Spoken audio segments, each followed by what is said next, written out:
Hi, it's Philip Oil here. Team, I made a mistake, and I'm going to tell you about it. But first of all, I'm going to talk a little bit about what I tried to do this week. You might remember last week we talked about file object allocator, so the free list. Um, and after I've coded this, I decided that the error handling uh, it wasn't working for me.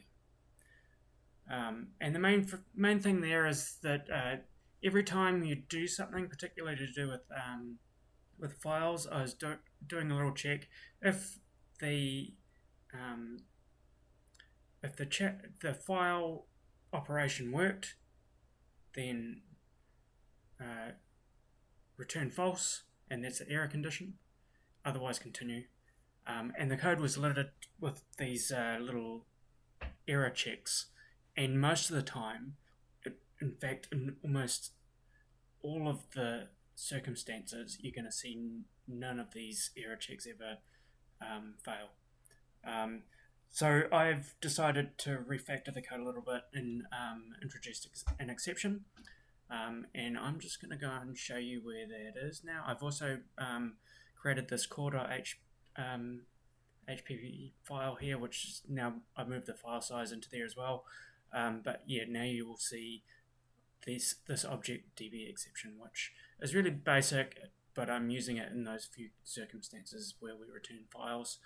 Um, a good example of that is the standard access file here, and we're throwing this exception when things go wrong.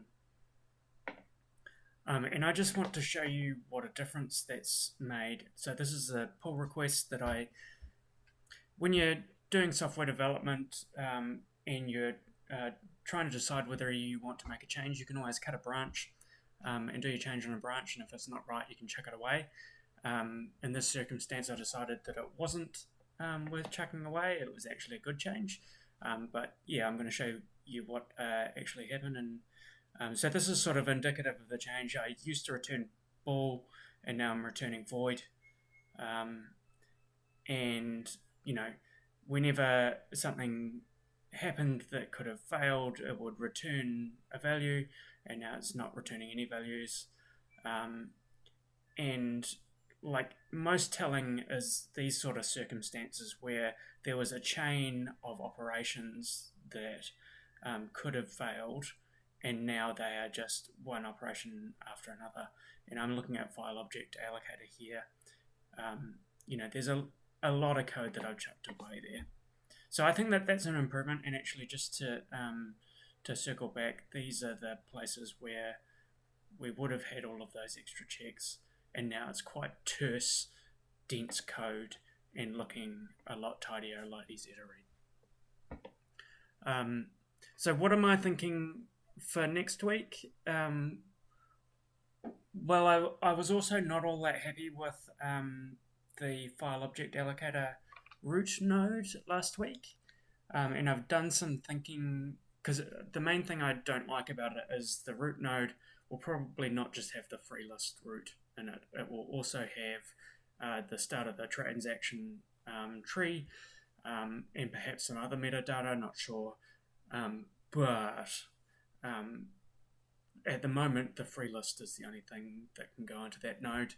And just to illustrate that,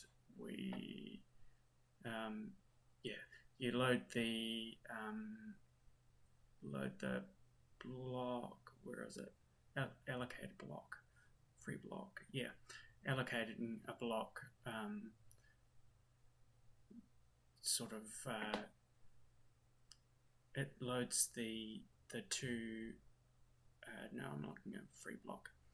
It loads the two start addresses here. Read the file size. Read the file size again. But this is all encapsulated around the file object allocator, which actually is not the root thing that we're going. Really, we want the file object allocator to coexist with the transaction tree. And so I've started some work on, and this is really basic at this point, but an offset pointer, which I'm going to use to build up representations of different node types.